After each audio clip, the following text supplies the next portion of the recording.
याबद्दल अजून कुठे माहिती भेटेल? येस, अजून माहिती तुम्हाला वेगवेगळ्या वेबसाईटवर भेटेल. इव्हन तुम्ही गुगल सर्च जरी केला की जॉब्स इन NGOज म्हणून तरी तुम्हाला मिळेल. आणि खूप खूप बरेच काही असं म्हणजे फील्ड वर्कवाले पण असतात, काही तुम्हाला ऑफिस वर्कमध्ये पण असतात.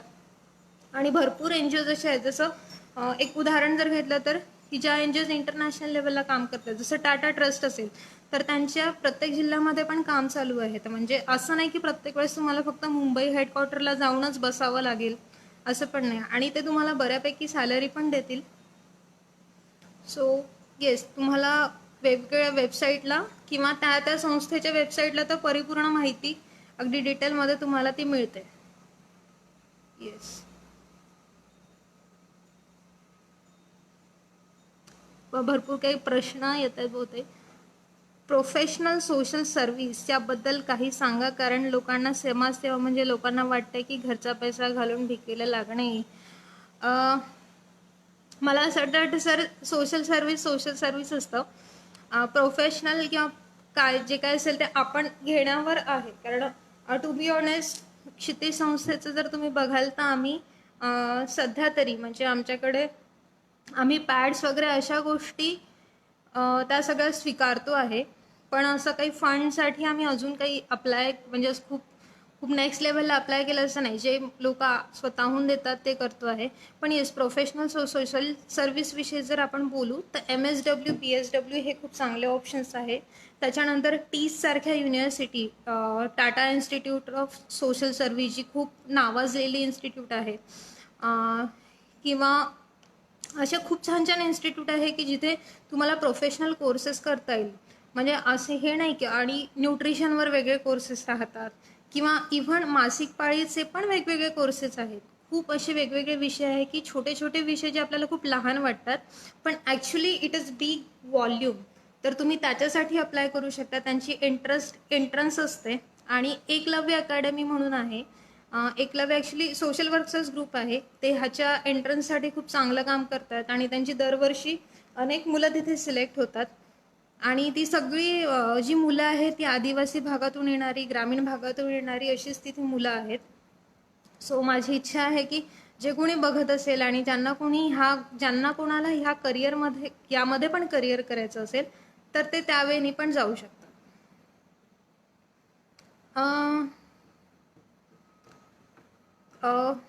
येस, विमेन एम्पॉवरमेंट विषयी मी बोलेल की महिला सक्षमीकरण किंवा सशक्तीकरण. माझं पर्सनल मत आहे की महिला सक्षमीकरण हे काही फक्त म्हणजे स्त्रियांमुळे होतं असं नाही आहे. त्याच्यामध्ये पुरुषांचा पण तेवढाच सहभाग असणं महत्त्वाचं आहे. की म्हणजे स्त्री असेल किंवा पुरुष असेल, त्यांचा जोपर्यंत एकमेकांना साथ असणार नाही तोपर्यंत आपण काहीच करू शकणार नाही. इव्हन इथे सगळे लाईव्ह असलेले जे काही मित्रमैत्रिणी आहेत त्यांना पण मी आव्हान करेल की का बरं आपण आपल्या आजूबाजूचे ताई बहीण असेल किंवा मैत्रिणी असतील त्यांना आपण ऑनलाईन घेत नाही आहे, राईट? आय कॅन अंडरस्टँड की त्यांना खूप कामं असतात. का आपण त्यांना एक दिवस असं म्हणू शकत नाही की नाही ठीक आहे, ते थोडंसं बाजूला ठेवा, आज संध्याकाळचा स्वयंपाक नाही झाला तरी चालेल पण तू इथे येऊन बैस, ते जास्त महत्त्वाचं आहे.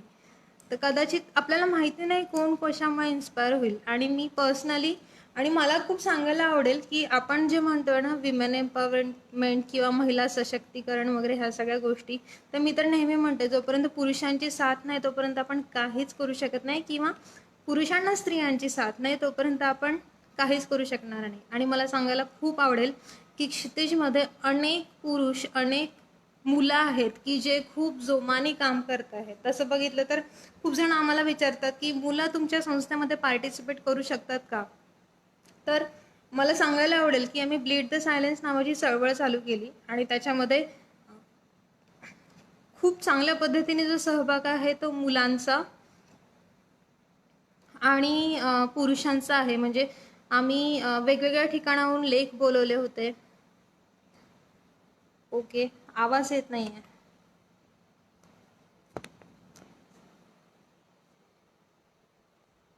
आवाज येतोय का आता?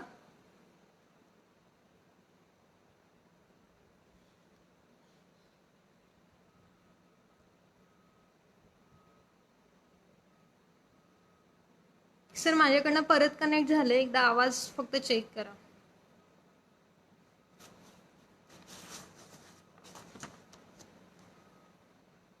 हो. सो मला असं वाटतं एकमेकांची साथ असणं खूप जास्त आवश्यक आहे आणि कोण कुठून कसं इन्स्पायर होईल आपण नाही सांगू शकत.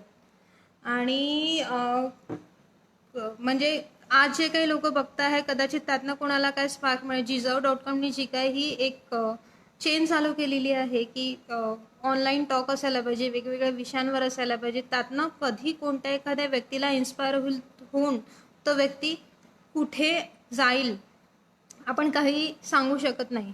येस सर, स्त्री पुरुष मुळात हा फरक करणे चुकीचे आहे.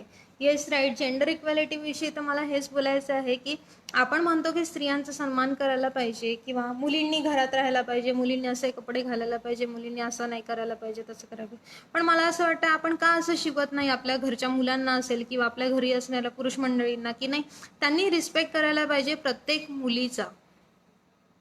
येस, मला अजून आपण का शिकवत नाही प्रत्येक वेळेस मुलीलाच असं का शिकवलं जातं की तू धुणी भांडी करायची आहे, तुला झाडून काढायचं आहे, राईट. तेवढ्याच याने जर आपण मुलांनाही शिकवलं की नाही घरची कामं जरी असली तरी आपण मुलंही धुणी करू शकतात किंवा भांडी घासू शकतात, पोछा लावू शकतात, काही हरकत नाही. मला असं वाटतं जेंडर इक्वॅलिटीची सुरुवात ही फार मोठे नारे लावून करण्यापेक्षा मला तरी बेसिकली वाटतं की मी हे माझ्या घरात पण इम्प्लिमेंट करते की जे आहे ते आपल्या घरापासनं सुरुवात व्हायला हवी.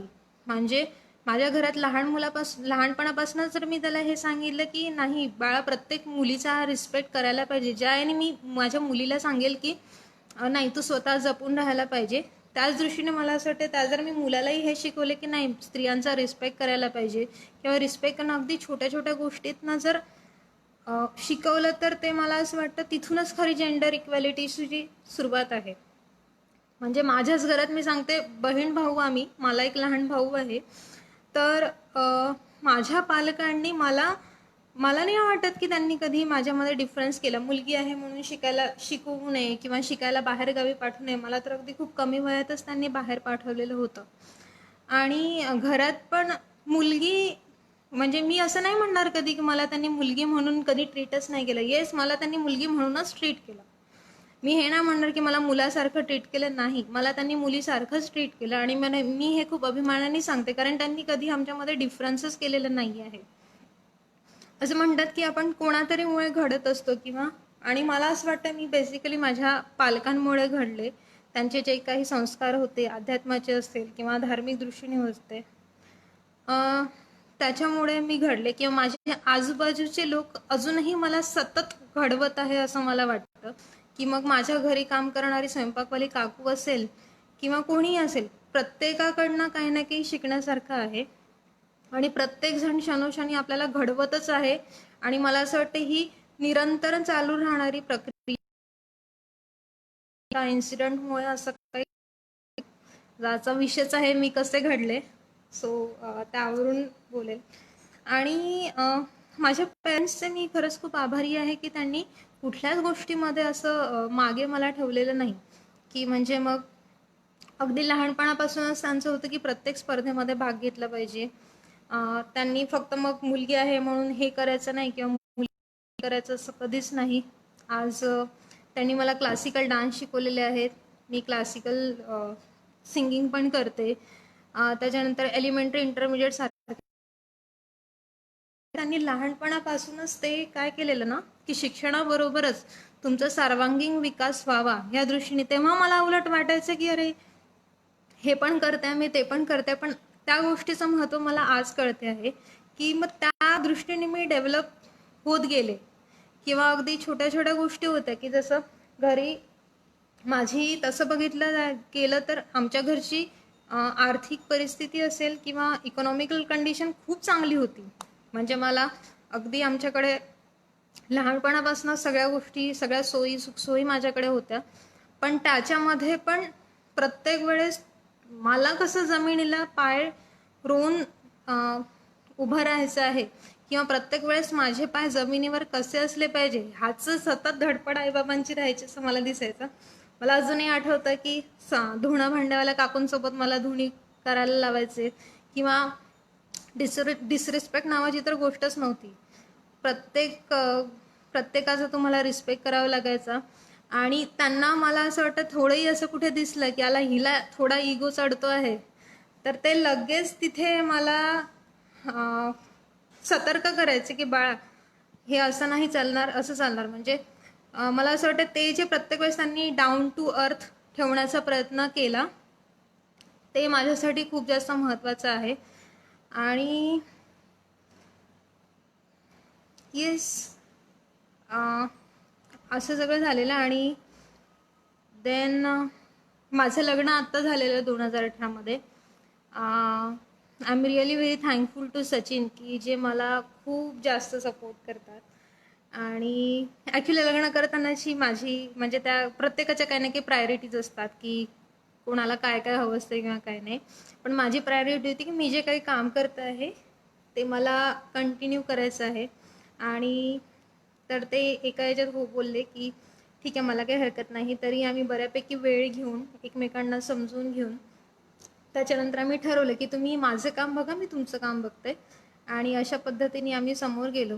आणि मला असं वाटतं योग्य वेळी योग्य जोडीदार मिळणं ही खूप जास्त महत्त्वाची गोष्ट असते. कारण एकमेकांच्या साथीशिवाय तुम्ही काहीच करू शकत नाही. माझे सासू सासरे असतील ते पण मला खूप सपोर्ट करतात. आणि येस, या सगळ्यांमुळे मी घडले आहे, या सगळ्यांमुळे मी घडत आहे. माझ्या शिक्षकांचा रोल पण खूप महत्त्वाचा होता. त्याच्यानंतर सोशल वर्कसाठी मला मिळालेलं डॉक्टर अविनाश सावजी सर असतील किंवा डॉक्टर राणी बंग असतील, ह्या लोकांनी पण सतत इन्स्पिरेशन ठरलेले आहेत. छोट्या छोट्या गोष्टींमध्ये गाईड केलेलं आहे त्या लोकांनी पण. आणि स्पेसिफिकली मी माझ्या टीमविषयी बोलेल. क्षितिज टीम, जर तुम्ही त्या व्यक्तींना भेटाल तर खूप छान सगळी लोकं आहेत. आणि सगळेजण आपलं म्हणून तिथे काम करतात. प्रत्येकाला ते आपलं घर म्हणेल किंवा आपलं माहेर असं प्रत्येकाला वाटतं. स्ट्रगलविषयी जर बोलल्या गेलं तर खूप जास्त स्ट्रगल झाला आहे. कुठलीच गोष्ट आणि कोणालाच सहजासहजी कुठलीच गोष्ट अचीव होत नाही. इथे प्रत्येकजण जरी असेल तरी प्रत्येकाचा एक काहीतरी इन्स्पिरेशनल स्टोरी असते. आपापल्या क्षेत्रामध्ये सगळेजण खूप चांगल्या पद्धतीने काम करत असतात. तर स्ट्रगल म्हणायचं झालं तर पहिली गोष्ट तर अशी होती ना, मी अशा गावातून आलेली की जिथे 7च्या आत घरात अशी परिस्थिती होती.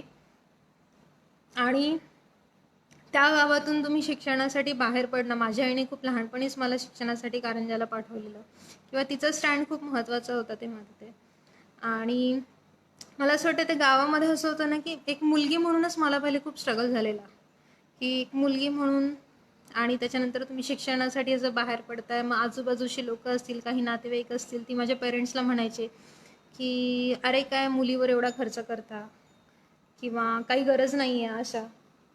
आणि त्यात तुम्ही गावातली मुलगी असाल तर मग तर अजूनच खूप जास्त स्ट्रगल असतो की गावातनं बाहेर पडणं असेल. त्याच्यानंतर इंजिनिअरिंग करून तुम्ही सोशल फील्ड जॉईन करणं हे त्याच्यापेक्षा मोठं स्ट्रगल असतं की पेरेंट्सला लोक बोलायचे मग अरे काय तुझी मुलगी एवढं शिकवलंस तू आणि सोशल वर्क. बरं त्याच्यापेक्षा महत्त्वाचं होतं की मासिक पाळीवर काम करते, तर तिथे तर कमेंट्स अशा असायच्या की लग्नाला आलेली मुलगी मग अश्लील विषयावर काम करते आणि कसं तुम्ही अलाव करता, मुलगा मिळेल का, सासरची लोक ॲक्सेप्ट करतील का. सो आणि मग आणि तेव्हा तरी माझ्या गावामध्ये परिस्थिती अशी होती की सोशल वर्कमध्ये तुमचं करिअर असू शकतं हा थॉटच नव्हता. म्हणजे मुळात मुलीने हे काही काम करणं, राजकारणी होते बऱ्यापैकी, पण सोशल वर्कमध्ये फुल टाईम देणं हा थॉटच मुळात नव्हता. आणि त्याच्यामध्ये पण तुम्ही करिअर करू शकता किंवा म्हणजे बऱ्यापैकी उंची गाठू शकता.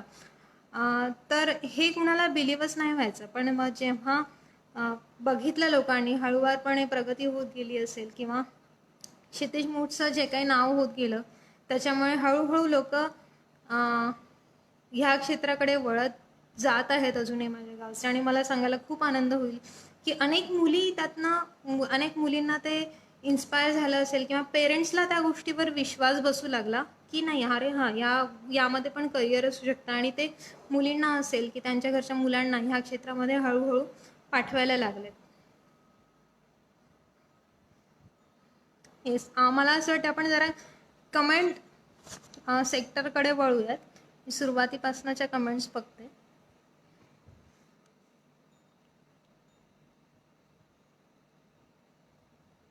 ओके, शालेय आणि कॉलेज जीवनातील काही आठवणी सांगता येईल का ज्याने तुमचे व्यक्तिमत्व घडवण्यास मदत केली? हो, मी जसं कॉलेजच्या वेळेसचा तो इन्सिडेंट सांगितला की मासिक पाळी ह्या चळवळीकडे कसे वळले, तो माझ्यासाठी एक खूपच महत्त्वाचा अनुभव होता. किंवा आणि शालेय जीवनामध्ये झालं तर झालं असं झालं तर ना की शाळेमध्ये तर असे अनेक इन्सिडेंट व्हायचे की अगदी छोट्या छोट्या गोष्टींमधनं. आणि शाळा मस्त असतं ना की संस्काराचं माहेरघर म्हटलं जातं. त्याच्यामुळे मला असं वाटतं तिथल्या शिक्षकांनी मला खूप काही दिलेलं आहे.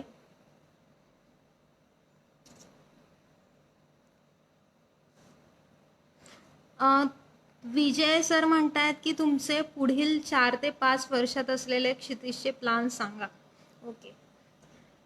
क्षितिज संस्था सध्या मासिक पाळीवर काम करते आणि हे मी नेहमी म्हणते की माझी खूप मनापासून इच्छा आहे की मासिक पाळी हा विषय असा आहे की इतकी जास्त जनजागृती ह्या जनरेशनच्या मुलींमध्ये व्हावी की मासिक पाळीवरचं काम लवकरात लवकर बंद करण्याची वेळ क्षितिज संस्थेवर यावी. आणि आम्ही आता आमचा एक ऑलरेडी सिलेबस ऑलमोस्ट रेडी झालेला आहे आणि आम्ही बऱ्यापैकी काम पण आता चालू केलं आहे. की सुरुवातीला आम्ही असं होतं की मासिक पाळीवर फक्त नॉर्मल मुलींसाठी आम्ही कार्यशाळा घ्यायचो. पण आता दिव्यांग मुली असतील किंवा स्पेशल चिल्ड्रन असतात, ह्यांच्यासाठी आम्ही घ्यायला लागलो. कारण आपण नॉर्मली सगळे डोळे नीट असताना, सगळं व्यवस्थित असताना पण युनिफॉर्मला कुठेतरी डाग लागतो. तर आपण विचार करू शकतो जे काही आपलं अंध भगिनी वगैरे असतात तर त्या कशा पद्धतीने ह्या सगळ्या गोष्टी डील करत असतील. सो मला असं वाटतं थोडं कोअर एरियामध्ये जाऊन मग स्पेशल चिल्ड्रन जे असतात, दिव्यांग जे असतात किंवा त्यांचं तर अजूनच खूपच स्ट्रगलिंग त्या सगळ्यांसाठी असतं. तर आम्ही त्यांच्यासाठी पेरेंट्स काउन्सिलिंग चालू केलं आहे. म्हणजे पेरेंट्सला इन्व्हॉल्व करून ॲटलिस्ट त्या मुली ज्या आहेत त्या स्वतःचं पॅड कधी चेंज करायचं किंवा कशा पद्धतीने चेंज करू शकतो हे त्यांना करता यायला हवं. आणि येस, मला एक अजून महत्त्वाचा पार्ट सांगायचं आहे ह्याच्यामध्ये आहे की महिलांच्या आरोग्यासाठी जेवढ्या महिला स्वतः जबाबदार आहेत तेवढे पुरुष मंडळ ही जबाबदार आहे असं माझं वैयक्तिक मत आहे. मला असं वाटतं की आपल्या घरची जी काही स्त्री असेल की तर तिलाही फक्त पिरियडच्या बाबतीतच नाही म्हणणार, पण तिची आरोग्य तपासणी असेल, तिचे ब्लड टेस्ट असतील, त्यांच्या प्रत्येक 6 महिन्यातून व्हायला पाहिजे. किंवा बऱ्यापैकी आपल्या लोकांमध्ये आपल्यामध्ये असं कल्चर असतं ना की पहिले घरातली पुरुष मंडळी जेवतात, नंतर स्त्री जेवतात. आता ते बऱ्यापैकी कमी होत चाललेलं आहे. पण आपण ग्रामीण भागांमध्ये जर बघितलं तर अजूनही ते कल्चर आहे चालू. तर मग शेवटी आई काहीतरी ती शिळी भाकरी खाते किंवा जे उरलं सुरलं असेल तेवढ्यामध्ये ती तिचं भागवते. तर पण ह्याचा कुठेतरी परिणाम जो आहे तो तिच्या शरीरांवर होत असतो. तर मला जे काही पुरुष मंडळी आहे त्यांना पण खूप मनापासून रिक्वेस्ट करायची आहे की तुमच्या घरच्या स्त्रिया असतील त्यांना पण तुमच्या बरोबरीने जेवायला बसवा किंवा त्या आहारामध्ये न्यूट्रिशन घेत आहेत की नाही, त्यांना पूर्णपणे आयर्न असेल, फॉलिक ॲसिड असेल, ह्या सगळ्या गोष्टी मिळत आहेत की नाहीत, सगळे न्यूट्रिशन त्यांना कारण योग्य प्रमाणामध्ये मिळत आहेत की नाहीत. न्यूट्रिशियस पदार्थ, पालेभाज्या असतील, मी हे म्हणणार नाही काजू बदामच खायला पाहिजे, पण शेंगदाणे असतील किंवा गूळ शेंगदाणे असतील, राजगिरा, ह्या गोष्टी त्या योग्य प्रमाणात घेत आहेत की नाहीत, त्यांच्या ब्लड टेस्ट ज्या आहेत त्या वेळोवेळी करत आहेत की नाही. तर ह्याकडे कृपा करून सगळ्या पुरुष मंडळींनी पण लक्ष देणं तेवढं आवश्यक आहे. दर महिन्याला येणारी त्यांची मासिक पाळी जी आहे त्या मासिक पाळीच्या वेळेस त्यांना आपण पॅड्स नेऊन देऊ शकत आहे की नाही. कारण आता असं होतं की कोविड सिच्युएशनमध्ये नॉर्मली कोणी बाहेर पडू शकत नाही, पण घरातलं कोणी पुरुष मंडळी वगैरे जर बाहेर जात असतील तर त्यांनी दर महिन्याच्या किराण्यासोबत 2 पॅडचे पॅकेट आणायलाच पाहिजे असं मला पर्सनली वाटतं. कारण तिचं आरोग्य जेवढं तिच्या स्वतःच्या हाती आहे तसं तुमच्या सर्वांच्या पण हाती आहे. तर तुम्ही पण तिच्या आरोग्याची काळजी घेणं ती आपल्या सगळ्यांची जबाबदारी आहे, कारण ती पूर्ण घर चालवत असते आणि तिचं जर आरोग्य ठीक नसेल तर मला असं वाटते आपण घरचे नाही तेवढे सुखी, आनंदी आणि समाधानी राहू शकू. आणि दर 6 महिन्याला तिच्या टेस्ट होत आहेत की नाही, पांढरं पाणी जाणं असेल किंवा पिरियड्स तिचे रेग्युलर चालले की नाही, तिचे पिरियड्स रेग्युलर येत आहे की नाही, जे काही तिचं पाळीचं रक्त जात आहे, किती दिवस जात आहे, किती पॅड चेंज करावं लागत आहे, हे अगदी बारीक सारीक आणि छोट्या गोष्टी जरी वाटत असतील तरी खूप महत्त्वाच्या आहेत. कारण हल्ली ग्रामीण भागांमध्ये महिलांचं पिशवी काढण्याचं प्रमाण तुम्ही बघितलं सर्रास वाढत चाललेलं आहे. सो ते खूप जास्त हानिकारक आहे तिच्या शरीरासाठी आणि पुढच्या जनरेशनसाठी तरी. त्याच्यामुळे सगळ्या पुरुष मंडळींना मी रिक्वेस्ट करते की महिलांच्या आरोग्याकडे असेल, त्यांच्या आहाराकडे असेल, त्यांना सकस आहार मिळावा, हा परिपूर्ण लक्ष द्यावं. इवन स्तनपान करणारी माता जरी असेल तरी तिला पुरेपूर आहार मिळत आहे की नाही, गर्भवती माता असेल कारण तिला दूध पाजावं लागतं बाळाला, तर ती कारण बरेचदा असं होतं ना की फॅमिली एकत्र ती कसं मागू, कुणाला मागू, किंवा काही खायची इच्छा झाली तर करून मागू की नाही, अगदी लहान सहान गोष्टी असतात. तर त्याकडे पण कृपा करून लक्ष द्या. कारण हे काय आहे की हे समाज म्हटलं की स्त्री पुरुष सोबतीने असणं खूप जास्त आवश्यक आहे आणि सगळ्यांना सारखं ट्रीट करणं पण खूप आवश्यक आहे. येस, पुढच्या कमेंट्स मी बघते आहे.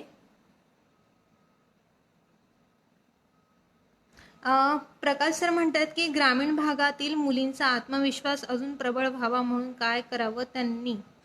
येस, तर मला त्याविषयी असं वाटतं ना प्रकाश सर की मला असं वाटतं स्त्रीचं महत्त्व बऱ्यापैकी तिच्या हाती पण आहे.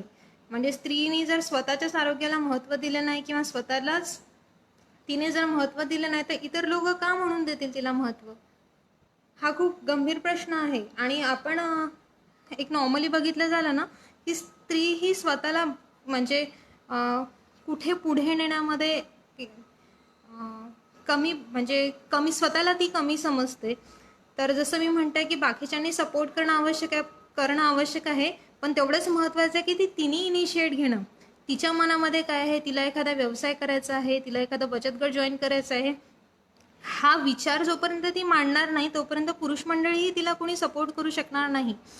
किंवा तिने तिच्या प्रत्येक गोष्टीवर ठाम राहणं जे योग्य असेल ते पण खूप महत्त्वाचं आहे. आणि ग्रामीण भागातील मुलींचा जर आत्मविश्वास प्रबळ करायचा असेल तर मला असं वाटतं की तिथल्या स्त्रिया पहिले कणखर होणं खूप आवश्यक आहे. वैचारिकदृष्ट्या असतील, शारीरिकदृष्ट्या असतील, त्या जर थॉटफुली स्ट्रॉंग असतील किंवा कुठले गैरसमज नसतील तर मुली डेफिनेटली आत्मविश्वासाने जगतील. आणि मला असं वाटतं आत्मविश्वास अशी गोष्ट आहे ना, तो जो it is inner strength. So confidently राहा. बऱ्यापैकी मी पण स्वतः ग्रामीण भागातली होती आणि मी मुंबईमध्ये गेले तेव्हा सुरुवातीला खूपच लाजिरवाणी आणि नव्हता मला कॉन्फिडन्स. पण नंतर हळूहळू कळायला लागलं की जर आपण कॉन्फिडन्सने नाही राहणार तर आपण हे जग आपल्याला टिकूच देणार नाही. त्याच्यामुळे आत्मविश्वासाने जगणं खूप जास्त महत्त्वाचं आहे. आणि मला ऑनेस्टली असं वाटतं की जर आपण प्रामाणिक असू, आपण आपल्या कामामध्ये प्रामाणिक असू, आपण विचारांनी ट्रान्सपरंट असू, कुठलेही वाईट विचार आपल्यामध्ये नसतील किंवा आपले उद्देश जर खूप सरळ असतील आणि स्वच्छ असतील तर मला नाही वाटत आत्मविश्वास यायला वेळ लागतो किंवा आपण कुठे डगमगू. डेफिनेटली आपण तेवढं कॉन्फिडंट राहतो. कारण मला माहिती आहे की मी किती ऑनेस्टली सगळ्या गोष्टी करते, माझे उद्देश मला माहिती आहे. आणि जेव्हा स्वतःवर विश्वास असतो तेव्हा आपण आपल्या करिअरमध्ये असेल किंवा तुमच्या शिक्षणाचं क्षेत्र असेल, आपण डेफिनेटली कुठल्याही रिझल्टची अपेक्षा न करता आपण कॉन्फिडंट राहायलाच पाहिजे. आणि सचिनचं आणि माझं तर नेहमी असतं की आम्ही ना खूपदा पॉझिटिव्ह गोष्टींवर फोकस करतो की बऱ्यापैकी निगेटिव्ह गोष्टी आता ठीक आहे, परिस्थिती असते किंवा एखादी सिच्युएशन असते, जे आहे ते तर आहेच, नो प्रॉब्लेम. पण त्यामध्ये पण आपण काय पॉझिटिव्ह शोधू शकतो. आता कोविडची एवढी मोठी सिच्युएशन होती, त्यांच्या अंडर भरपूर पोलीस स्टेशन्स होते जे नॉर्मली DYSPच्या अंडर तेवढे नसतात, पण त्यांनी अगदी शांतपणे ते हँडल केलं असेल, तेव्हा आम्ही त्यातही पॉझिटिव्ह शोधत होतो की ॲटलिस्ट आपण हॉस्पिटलाइज तर नाही. आज आपल्याला घरी बसून खायला 2 वेळचं अन्न तर व्यवस्थित मिळतं आहे, किंवा आपण ॲटलिस्ट सगळ्या व्यवस्थित परिस्थितीमध्ये तर वाढतो आहे. ही पण खूप मोठी गोष्ट आहे. म्हणजे जे काही परिस्थिती असेल त्याच्यामध्ये मला असं वाटतं सकारात्मकता निर्माण करून एकमेकांना बळ देणं खूप जास्त महत्त्वाचं आहे.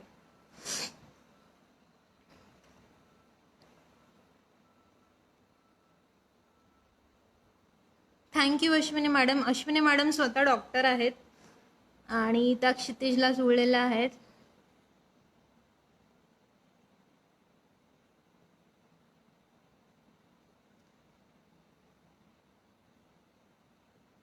Thank you Rohan sir.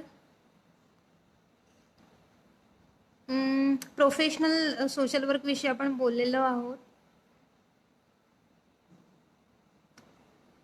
अभ्यास करून केलेली समाजसेवा कधीही चांगली. हो, डेफिनेटली अभ्यास करून जर केलं तर तुम्ही ॲटलिस्ट प्रोफेशनल वेनी ते जाऊ शकाल. पण मी कुठल्याही प्रकारचा असा अभ्यास केलेला नाही आहे, कारण मी इंजिनिअरिंग केलं आणि नंतर मी सरळ ह्या क्षेत्रामध्ये वळले. पण हो, जर तुम्ही अभ्यास करून करत असाल आणि तुम्ही एखादी NGO रजिस्टर करत असाल तर त्या गोष्टीची तुम्हाला नक्कीच मदत होणार आहे. कारण मग डॉक्युमेंटेशन असतं, ऑडिट्स असतं, किंवा कुठल्या प्रोजेक्ट्स कसे इम्प्लिमेंट करायचे, गव्हर्नमेंटचे प्रोजेक्ट्स कसे इम्प्लिमेंट करायचे, ही शास्त्रशुद्ध माहिती असेल किंवा अगदी योग्य वेळी इकडे तिकडे न भरकटता तुम्ही सरळ सरळ मार्गाने ते जाऊ शकता.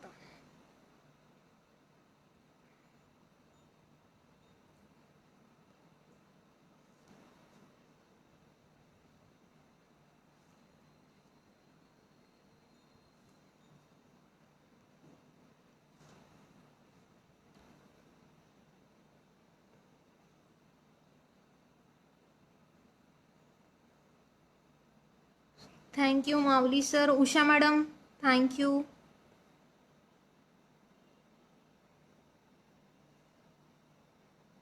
कृतीतून संस्कार देणारे तुमचे आई बाबा, तुम्ही नाही, मी खरंच खूप भाग्यवान स्वतःला समजते. आणि म्हणजे सुरुवातीला पेरेंट्स असतील किंवा माझे आता मिस्टर असतील, माझे सासू सासरे असतील, माझ्या आजूबाजूची मंडळी सगळी खूप चांगली, माझ्या घरची काम करणारी जे काही ताई काका काकू आहेत त्यांच्यामुळे मी सगळं करू शकत आहे. आणि I am really very thankful to them. I am really very thankful to God. किंवा सगळ्या खूप व्यवस्थित पद्धतीने आपण जगू शकत आहे. क्षितिज नाव कसं ठरलं? माऊली दादा, क्षितिजचं नाव काहीतरी आता ग्रुप तयार केला होता कॉलेजमध्ये असताना, तर मग नाव काहीतरी द्यायला पाहिजे आपण असं ठरलेलं. मग काय द्यायचं, तर मग एकाने असं सुचवलं की आपण क्षितिज नाव देऊयात. तर क्षितिजचा अर्थ असा होतो ना की जिथे जमीन आणि आकाश एकत्र होतं, ती अशी एक इमॅजिनरी लाईन असते ज्याला होरायझन असं म्हणतो. तर ती ॲक्च्युली रिअलमध्ये नसते पण ती दिसते. तर म्हणून आम्ही क्षितिज ठरवलं आणि त्याच्यानंतर मग टॅगलाईन ठरवली की क्षितिज बियॉन्ड द होरायझन. तर त्याचं असं क्षितिजचं काम इतकं पलीकडे गेलं पाहिजे, क्षितिजा पलीकडे गेलं पाहिजे, म्हणून मग क्षितिज बियॉन्ड दी होरायझन असं ते. असंच म्हणजे मित्रमैत्रिणींचा ग्रुप बसलेला आणि त्याच्यातून ते नाव पुढे आलेलं असं झालेलं. महिलांचे आरोग्य सर्वात जास्त दुर्लक्षित असते. इतरांसाठी काम करत करत हे नंतर आजार मोठे होत आहे. हो, अगदी मला असं वाटतं की की लहान लहान गोष्टी पुरुषांनी पण घरी विचारायला पाहिजे आणि स्त्रियांनी पण आपल्या घरची पुरुष मंडळी असेल, सिनियर्स असतील, लहान मुली असतील, त्यांनीही घरच्यांना अगदी ओपनली सांगायला पाहिजे की मला हा त्रास होत आहे, जेणेकरून त्याचं निदान पण आपल्याला लवकरात लवकर करता येईल. तुमचे जे काही फॅमिली डॉक्टर असतील, ज्या काही डॉक्टरांकडे तुम्ही जात असाल त्या डॉक्टरांशी पण ओपनली बोलणं खूप जास्त महत्त्वाचं आहे. तुम्ही जर एखादी गोष्ट लपून ठेवत असाल तर डॉक्टरही त्याच्यावर योग्य ते निदान नाही करू शकणार. त्याच्यामुळे मनमोकळेपणाने बोलणं, जे आहे ते सांगणं, त्यात कुठलंही लाजण्यासारखी गोष्ट नाही आहे, ते सांगणं खूप जास्त आवश्यक आहे. गोपाल मुकुंदेजी, थँक्यू. जय हिंद. सरांनी आत्ताच सेशन घेतलं होतं चाइल्ड राईट्स विषयी, खूप छान लॉचे सांगितले. Shrikant sir, thank you. Somesh sir, thank you. Deepali madam thank you. स्त्रीचे आरोग्य हे संपूर्ण कुटुंबाचे आरोग्य. हो नक्कीच. आणि अशाच पद्धतीने आपण समाज घडवत असतो. आयर्न, फॉलिक ॲसिड आणि इतर न्यूट्रिशन्स अत्यंत महत्त्वाचे. हो, आयर्न, फॉलिक ॲसिड, न्यूट्रिशन महत्त्वाचे. त्याच्याबरोबर रोज तुम्ही किती पाणी पिता. परत तुमच्या घरची स्त्री खूप जास्त म्हणजे जेवढं फिजिकली नॉर्मल असणं आवश्यक आहे तेवढं मेंटली पण ती डिस्ट्रेस असणं खूप जास्त आवश्यक आहे. कारण स्त्रियांना लहान लहान गोष्टींचं त्यांचं जग म्हणजे त्यांचं घर असतं आणि त्या घरासाठी खूप काही करत असतात. तर त्यांना मला असं वाटतं मानसिक आधार देण्याची खूप जास्त गरज असते आणि तो जो काही आधार आहे तो त्यांना पुरुष मंडळीकडनं मिळू शकतो.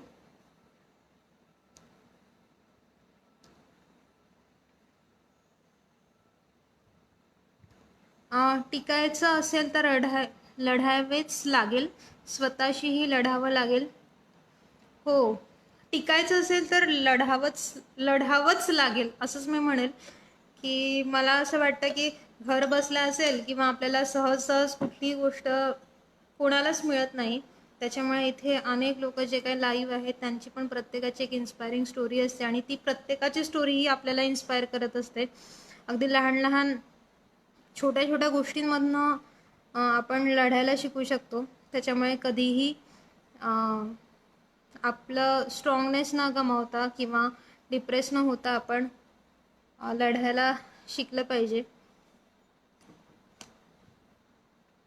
लीना मॅडम म्हणताय अनेक समाजात आजही मुलींची पाळी आली की तिचं शिक्षण बंद करतात, त्यावरही आवाज उठवूया. हो नक्कीच. अनेक समाज नाही म्हणतात, अनेक गावांमध्ये पण ही परिस्थिती आहे की पाळी आली की शिक्षण बंद करतात किंवा शाळांमध्ये सायकलींनी जावं लागतं म्हणून मुलींचं शिक्षण बंद होतं किंवा त्या 4 दिवसामध्ये त्या घरी थांबलेल्या असतात. बरेचदा ही पण परिस्थिती आम्ही बघितली आहे की त्या शाळेंमध्ये पाण्याची सोय नसते किंवा वॉशरूमची सोय नसते म्हणून पण मुलींना शाळेत जाता येत नाही किंवा पॅड चेंज करायला जागा नसते. त्याच्यामुळे पण मुली अगदी 12-12 तास एक पॅड वापरतात आणि मग त्यांना इन्फेक्शन होतं आणि त्याचा परिणाम त्यांच्या आरोग्यावर होतो. इव्हन आम्ही शेतात जाणाऱ्या महिलांचा पण सर्वे केलेला. आम्हाला लक्षात आलं की ते सकाळपासून जर संध्याकाळपर्यंत शेतात जात असेल, शेतामध्ये पण पॅड चेंज करायला जागा नसते किंवा कापड जर घेत असू कापड चेंज करायला जागा नसते, त्याच्यामुळे इन्फेक्शन झालेलं. कारण आपण ह्या मुद्द्याला इतकं जास्त काय म्हणता येईल ना की त्याचा बाऊ करून बसलेला आहे की खूप जास्त प्रमाणात. तर जोपर्यंत आपण स्वतः नॉर्मली ह्या विषयावर आणि कॉन्फिडेंटली बोलणार नाही तोपर्यंत इतरही लोक बोलणार नाही. कामातला प्रामाणिकपणा, क्लॅरिटी ऑफ द थॉट्स आत्मविश्वास देतात. हो नक्कीच. आणि मला असं वाटतं आपण जर प्रामाणिक असू, आपण क्लिअर असू, आपले इंटेन्शन जर सरळ सरळ असतील तर आपल्याला कोणाची भीती वाटत नाही. आणि मला एक बेसिकली वाटतं ना, आम्ही दोघंही नेहमी डिस्कस करत असतो, शेवटी आयुष्यामध्ये आहेच काय. तुम्हाला रात्री जर शांततेने झोप लागत असेल ना, ह्याच्यापेक्षा मोठी सुखच नाही आहे दुसरं कुठलं. कारण आपण एवढं सगळं कमावतो आहे, एवढं सगळं अचीव करतो कशासाठी. मला मला वाटतं हेच सक्सेस आहे की आपण जर रात्री शांततेमध्ये झोपू शकत असतो तर ह्याच्यापेक्षा मोठं यशच आपल्या आयुष्यात दुसरं काही नाही आहे. आणि आपले जर थॉट्स आणि इंटेन्शन्स क्लिअर्स असेल ना, तर मला असं वाटतं कोणालाही आपल्याला घाबरायची मुळीच गरज नाही आहे.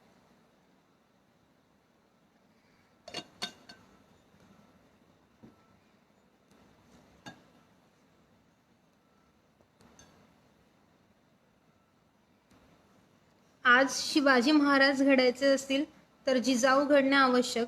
आपल्या मुली आपल्या समाजाचा आधारस्तंभ कशा होतील. हो, म्हणजे मला असं वाटतं महाराजांविषयी मी काही बोलणे हे डेफिनेटली योग्यच नाही आहे. पण म्हणजे त्यांनी जो काही स्त्री सन्मान करणं ते स्वतः करायचे किंवा शिकवलं असेल किंवा जिजाऊंनी पण शिवाजी महाराजांना जसं काही घडवलेलं आहे ते सगळं मला असं वाटतं ना, फक्त नारे लावण्यापेक्षा आपण त्या सगळ्या त्यांच्या गोष्टी एक थोड्या जरी गोष्टी आपण आपल्या आयुष्यामध्ये उतरवू शकलो ना तरी खूप खूप मोठी गोष्ट होईल. आणि आम्ही तर स्वतः दोघंही अगदी महाराजांना म्हणजे मला असं हा विषय न बोललेलंच बरं.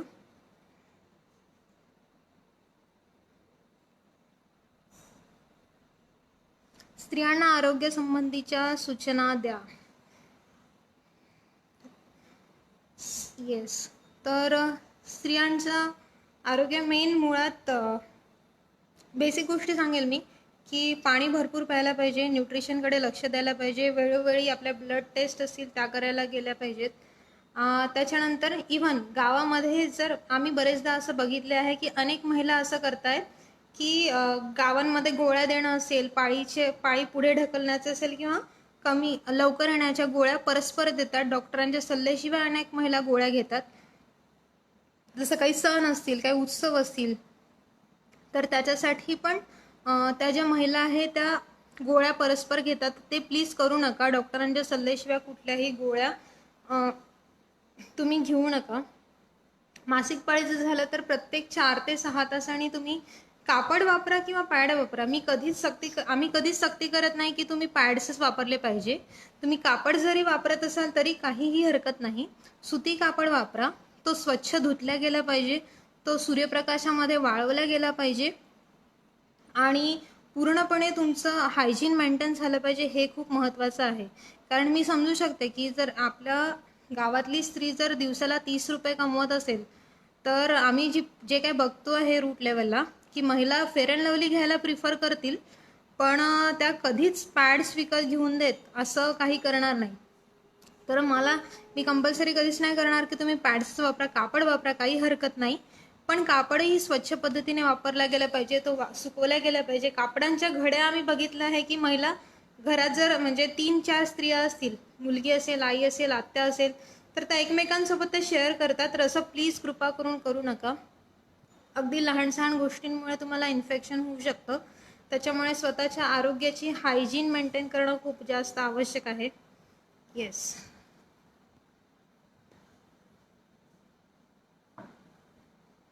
तुम्हाला अनेक संस्था आणि लोकांकडून कौतुक प्राप्त झाले, त्याबद्दल सांगा.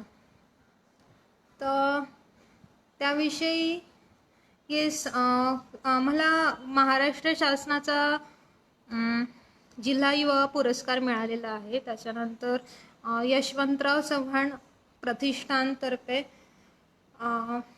राज्य युवा पुरस्कार आहे, समाज मानव पुरस्कार आणि असे बऱ्यापैकी पुरस्कार मिळालेले आहेत. त्याच्यानंतर इंटरनॅशनल मॅगझिन आहे विमेन अँड गर्ल्स नावाचं. त्याच्यामध्ये आपल्या इथे जागतिक कन्या दिवस म्हणून साजरा होतो. तर त्या दिवशी मी भारताचं नेतृत्व केलं तिथे आणि तिथे म्हणजे भारतातील स्त्रिया, वेगवेगळ्या देशातील स्त्रिया काय करत आहेत किंवा मुली काय करतात ह्याविषयी लेख प्रकाशित करण्यात आले होते. तेव्हा भारतामधनं तिथे क्षितिज संस्थेचा लेख प्रकाशित झालेलं होतं की आपण मासिक पाळीवर कसं काम करतो हे सगळं. पण मला असं वाटतं जेवढं आपल्याला अवॉर्ड्स आणि काय म्हणतात त्याला, अवॉर्ड्स आणि कौतुक लोकांचं होतं तेवढी जबाबदारी पण आपली तेवढीच वाढत असते. त्याच्यामुळे आपल्याला तेवढ्याच जोमाने दुपटीने काम करावं लागतं. कारण लोकांच्या अपेक्षा असेल किंवा आपल्या कार्याकडनं अपेक्षा वाढत जातात आणि त्या पण करत राहायला पाहिजे.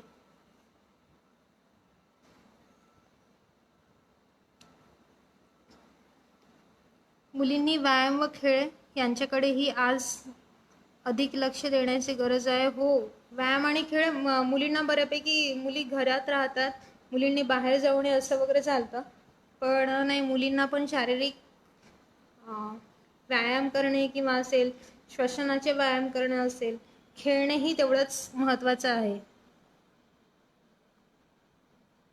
कल्याणी मॅडमनी आमच्यासाठी न्यूट्रिशनसाठी काम करतात. Definitely you are right. It's is the need of today's era. The every women should be treat as a Jijau. Very true.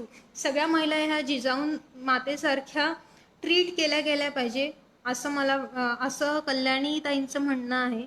अगदी बरोबर आहे. प्रत्येक स्त्री ही मानासन्मानाने ट्रीट केल्या गेली पाहिजे. आणि येस, डॉक्टरांच्या सल्ल्याशिवाय पाळी पुढे ढकलण्याचा गोळ्या घेऊ नयेत. पाळी पुढे ढकलण्याचा किंवा पाळी लवकर येण्याचा, कारण आता सणाचा सीझन सुरू झालेला आहे. अजून एक महत्त्वाचा मला मुद्दा मांडायचा की आता नवरात्रीचा उत्सव येतो आहे, की बरेच महिला रात्रंदिवस उपवास करतात. तर उपवास करा, आराधना करा, मला त्याविषयी कुठेही काही बोलायचं नाही आहे, पण स्वतःची तब्येत सांभाळून तुम्ही उपवास करा. स्वतःच्या शरीराला त्रास करून घेऊन मला असं वाटतं देवी पण स्वतः काही खुश होणार नाही या सगळ्या गोष्टींमुळे. त्याच्यामुळे तब्येतीला सांभाळून सगळ्या गोष्टी करा, कारण आपल्याला पूर्ण घर, आपला समाज, आपला देश सांभाळायचा आहे. अच्छा, माऊली सर मुलींच्या कबड्डी संघाचे प्रशिक्षक आहेत. खूप छान सर.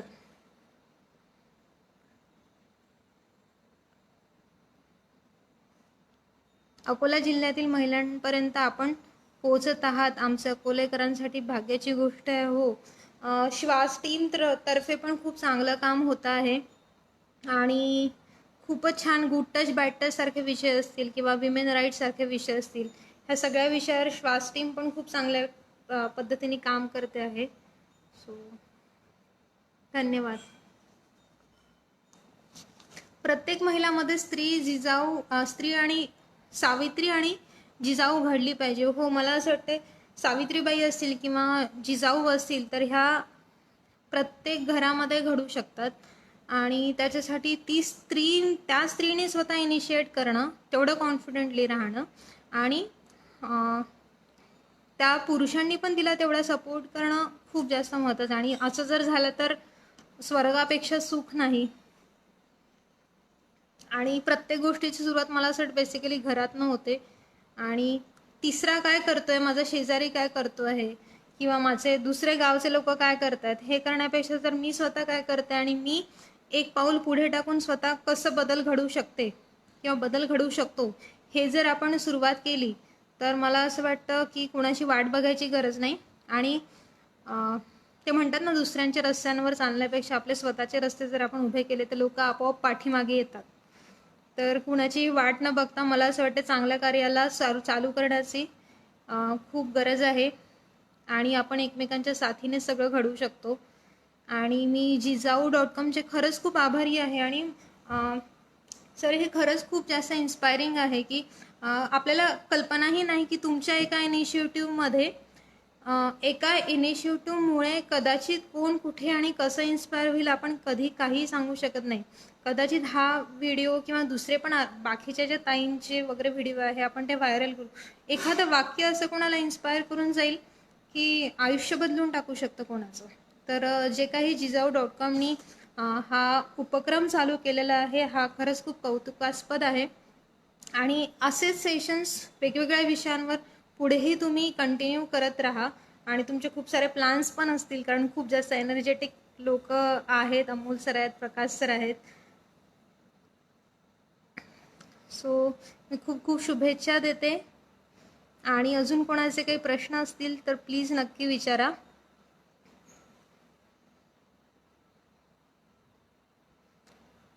स्त्री कणखर असणे महत्त्वाचे. हो, स्त्री जोपर्यंत कणखर, ती दुसरं कोणी येऊन तिला कणखर करणार नाही आहे. मला असं वाटतं तिने स्वतःच कणखर असणं महत्त्वाचं आहे. सर, तुम्ही अगदी बरोबर मुद्दा मांडलेला.